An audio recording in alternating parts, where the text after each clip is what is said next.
آج ہم ایک ایسی عظیم شخصیت کی بات کرنے والے ہیں جنہیں 2 ارب سے زیادہ لوگ اپنا روحانی باپ مانتے ہیں۔ ایک ایسی کہانی جو ہزاروں سال پرانی ضرور ہے لیکن آج بھی اتنی ہی زندہ ہے۔ جی ہاں، ہم بات کر رہے ہیں حضرت ابراہیم علیہ السلام کی۔ اچھا، شروع کرنے سے پہلے ایک دلچسپ سوال۔ کیا آپ نے کبھی اس بات پر غور کیا ہے کہ قرآن پاک میں اللہ کے آخری نبی حضرت محمد صلی اللہ علیہ وسلم کا نام صرف 4 بار آیا ہے، جبکہ حضرت ابراہیم کا ذکر 69 مرتبہ؟ ہے نا حیرت کی بات؟ آخر اتنے بڑے فرق کے پیچھے کیا راز چھپا ہے؟ چلیے اس کو سمجھنے کی کوشش کرتے ہیں۔ خیر، اس پیمانے کو تھوڑا بڑا کرتے ہیں۔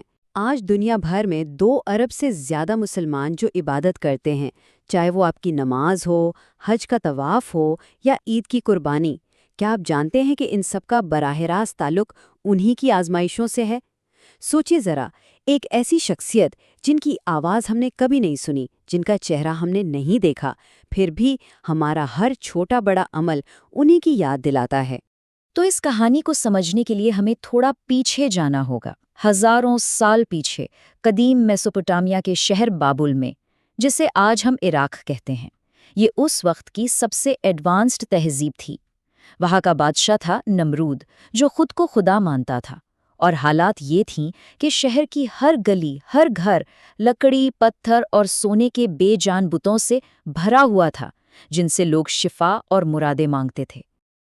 اب یہاں دیکھیے ایک بہت بڑا تصادم۔ ایک طرف بابل کے یہ بت ہیں، بے جان، اندھے، بہرے، جنہیں خود حضرت ابراہیم کے والد آزر اپنے ہاتھوں سے بناتے تھے، اور دوسری طرف حضرت ابراہیم کی وہ سوچ۔ انہوں نے اپنے ارد گرد دیکھا، چاند، سورج، ستاروں پر غور کیا، اور ان کی منطق نے انہیں بتایا کہ اس کائنات کا خالق ان چھوٹی چھوٹی چیزوں کا محتاج نہیں ہو سکتا۔ وہ تو آسمان و زمین کو بنانے والا ایک لازوال خالق ہے۔ جب انہیں نبوت ملے نا، تو سب سے پہلا حکم تھا اپنے ہی والد کو پیغام دینے کا۔ ذرا اس منظر کو تصور کریں، ایک بیٹا اپنے باپ سے کہہ رہا ہے کہ آپ ساری زندگی غلط راستے پر تھے، لیکن انہوں نے یہ بات کسی زہریلے تیر کی طرح نہیں کہی، بہت ہی نرمی اور ادب سے فرمایا، یا ابتی، یعنی اے میرے پیارے والد۔ انہوں نے ہدایت کا پیغام اتنے احترام سے دیا کہ بات سیدھے دل میں اتر جائے۔ لیکن افسوس، آزار نے اس بات کو بالکل قبول نہیں کیا، شدید غصے میں آ کے انہیں گھر سے نکال دیا۔ اچھا، اب یہاں سے حالات بہت تیزی سے بدلتے ہیں۔ گھر سے نکالے جانے کے بعد وہ روندے نہیں، بلکہ باہر نکل کر لوگوں کو تبلیغ شروع کر دی، اور جب لوگوں نے بھی ڈھیٹ پن دکھایا تو انہوں نے ایک دن مندر میں جا کر تمام بت توڑ ڈالے، اور کلہاڑی وہ سب سے بڑے بت کے کھندے پر رکھ دی۔ مقصد صرف یہ دکھانا تھا کہ بابل والوں، جو بت اپنا دفاع نہیں کر سکتے، وہ خدا کیسے ہو سکتے ہیں؟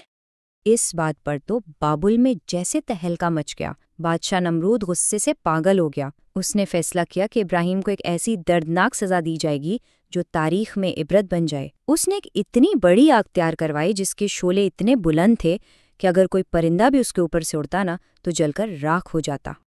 اور پھر جب انہیں اس دہکتی ہوئی آگ میں پھینکا جا رہا تھا تو حضرت جبرائیل علیہ السلام فرشتے ان کے پاس آئے اور پوچھا، کیا آپ کو کسی مدد کی ضرورت ہے؟ اب اس شدید آزمائش میں ان کا جواب سنیے۔ انہوں نے فرمایا، کیا میرا رب میرے اس حال سے پوری طرح واقف نہیں ہے؟ موت سامنے کھڑی تھی، لیکن ان کا اپنے خالق پر بھروسہ دیکھیں، بالکل اٹوٹ۔ اور اس کا نتیجہ یہ نکلا کہ نمرود تو آگ جلا کر جشن منا رہا تھا، لیکن اللہ کے حکم سے وہی آگ حضرت ابراہیم کے لیے ٹھنڈک اور سلامتی بن گئی۔ جب وہ اس آگ سے بالکل محفوظ مسکراتے ہوئے باہر آئے تو ظالم بادشاہ کے تمام ارادے خاک میں مل گئے۔ یہ ایک ایسا معجزہ تھا جس نے دنیا کو ہلا کر رکھ دیا۔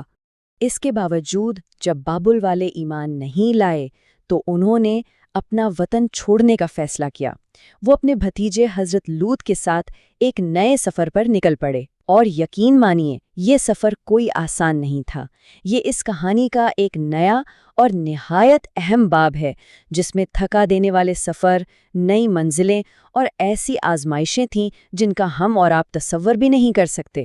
ذرا ان کے سفر پر غور کریں، بابل سے ہاران، پھر وہاں سے مصر، اور پھر فلسطین۔ فلسطین میں صدیوں گزارنے کے بعد ان کی شادی حضرت ہاجر سے ہوئی، اور بالآخر انہیں بڑھاپے میں اولاد نصیب ہوئی، حضرت اسماعیل۔ لیکن خوشیاں ابھی ٹھیک سے منائی بھی نہیں تھی کہ اللہ کا ایک اور حکم آ گیا۔ حکم کیا تھا کہ اپنی بیوی اور 9 مولود بچے کو حجاز کے بالکل بنجر سنسان وادی میں چھوڑ آئیں۔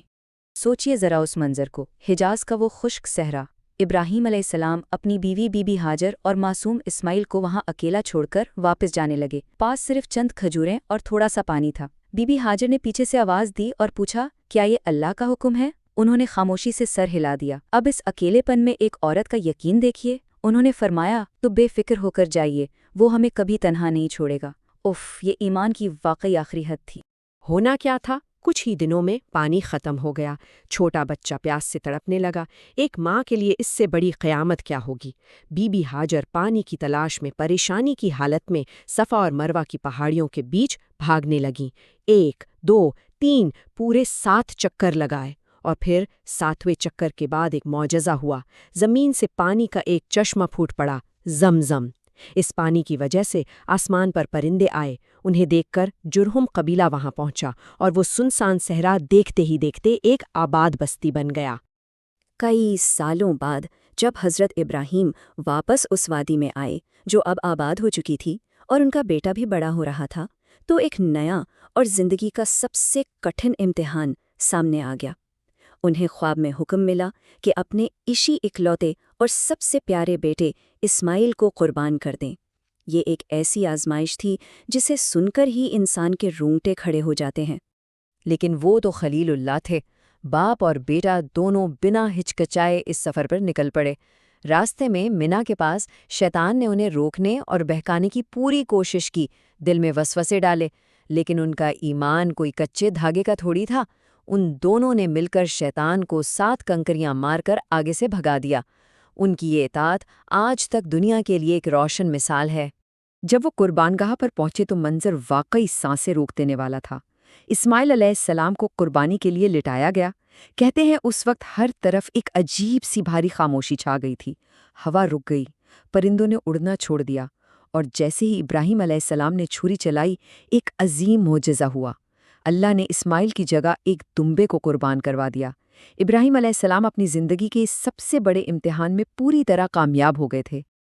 اچھا، اب اس کہانی کو اس پرانے دور سے نکال کر ذرا آج کے زمانے میں لے آتے ہیں۔ یہ صرف کوئی ہزاروں سال پرانی کہانی نہیں ہے جو کتابوں میں بند ہو۔ یہ ایک زندہ اور جاگتی حقیقت ہے جس کی دھڑکن ہم آج بھی لاکھوں کروڑوں زندگیوں میں محسوس کر سکتے ہیں۔ ان کی وہی تکالیف، وہی آزمائشیں آج ہماری عبادات کی بنیاد ہیں۔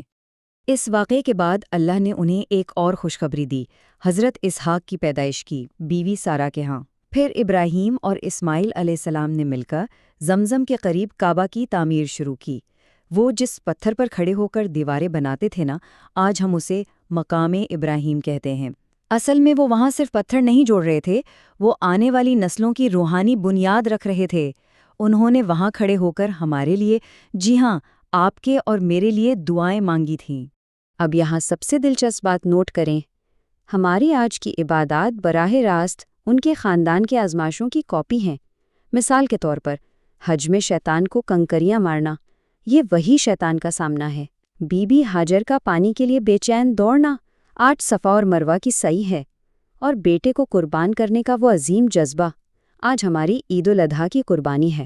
ہماری یہ سب اعمال بالکل انہی کی یاد میں زندہ ہیں۔ اور یہیں سے ہمیں اس سوال کا جواب ملتا ہے جو ہم نے شروع میں اٹھایا تھا کہ قرآن میں ان کا نام اتنی بار کیوں ہے؟ کیونکہ دین اسلام اور ہم مسلمان اصل میں ملت ابراہیم ہیں۔ خود نبی کریم صلی اللہ علیہ وسلم نے فرمایا تھا کہ میں اپنے والد ابراہیم کے دعا کا نتیجہ ہوں۔ تو آج پوری دنیا میں ہم جو اتنے مسلمان ہیں، ہم دراصل اس سنسان وادی میں مانگی گئی ابراہیم علیہ السلام کی عظیم دعا کا زندہ جواب ہیں۔ تو اس سب سے ہمیں کیا سیکھ ملتی ہے؟ سب سے اہم نقطہ یہ ہے کہ اصل قربانی صرف عید پر کسی جانور کو ذبح کرنا نہیں ہے۔ اصل قربانی یہ ہے کہ انسان اپنے اندر جھانک کر دیکھے۔ ہمیں خود سے یہ سوال کرنا چاہیے کہ ہماری زندگی کا وہ سب سے عزیز اسماعیل آخر کیا ہے؟ کیا وہ ہمارا کوئی غمنڈ ہے، کوئی بری عادت ہے، یا کوئی ایسی خواہش جسے آج ہمیں اللہ کی رضا کے لیے چھوڑنے کی ضرورت ہے؟ جب ہم اپنا وہ اندر کا اسماعیل قربان کر دیتے ہیں نا، تب ہم واقعی سچے معنوں میں اس عظیم ملت ابراہیم کا حصہ بن جاتے ہیں۔